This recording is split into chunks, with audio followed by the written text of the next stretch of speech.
नमस्कार सभी बहनों को। तो बहनों, आज हम सुनने वाले हैं फागुन मास में आने वाली विजया एकादशी व्रत की पौराणिक कथा।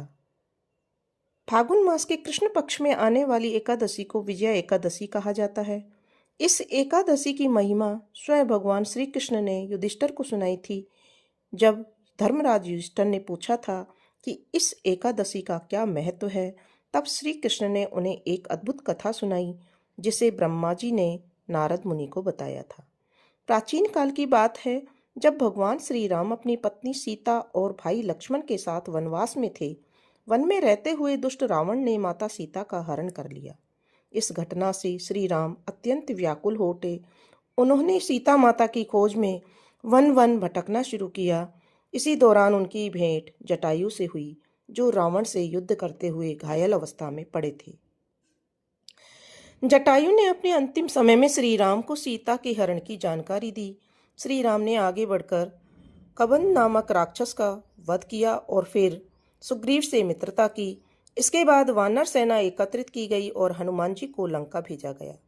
हनुमान जी ने वहां जाकर सीता माता से भेंट की और श्री राम की मुद्रिका देकर उन्हें आश्वस्त किया। लंका में रावण की शक्तियों का अनुमान लगाकर हनुमान जी वापस लौटे और श्री राम को सारा विवरण सुनाया। अब युद्ध के लिए प्रस्थान करने का समय आ गया था, लेकिन एक बड़ी समस्या खड़ी थी, समुद्र पार करना।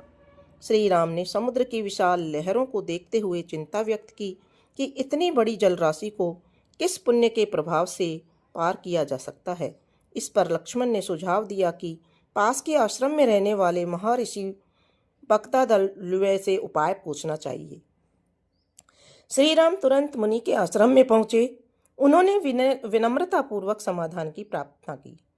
महर्षि बगदलव्य ने कहा, रघुनंदन, यदि आप फागुन कृष्ण पक्ष की विजया एकादशी का व्रत करें तो निश्चय ही आपकी विजय होगी। यह व्रत अत्यंत पुण्यकारी है।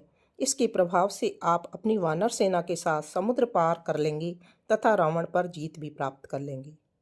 मुनि ने व्रत की विधि विस्तार से बताई। उन्होंने कहा, द्वादशी तिथि को एक कलश स्थापित किया जाए, जिसमें जल और पल्लव डालें। इसके ऊपर भगवान नारायण की प्रतिमा स्थापित कर विधि पूर्वक पूजन करें। एकादशी के दिन स्नान कर धूप दीप नैवेद्य आदि से भगवान का पूजन करें और रात्रि जागरण करें। द्वादशी को सूर्योदय के बाद कलश सहित अन्य वस्त्र और दक्षिणा ब्राह्मण को दान कर व्रत पूर्ण करें। श्री राम मुनि के अनुसार निर्देशानुसार विजया एकादशी के व्रत का पालन किया।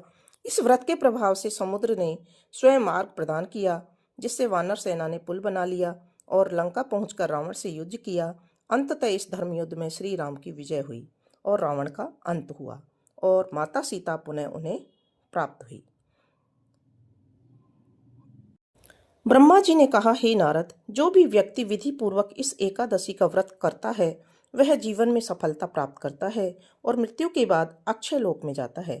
यह व्रत सब पापों को नाश करने वाला और मोक्ष को प्रदान करने वाला है।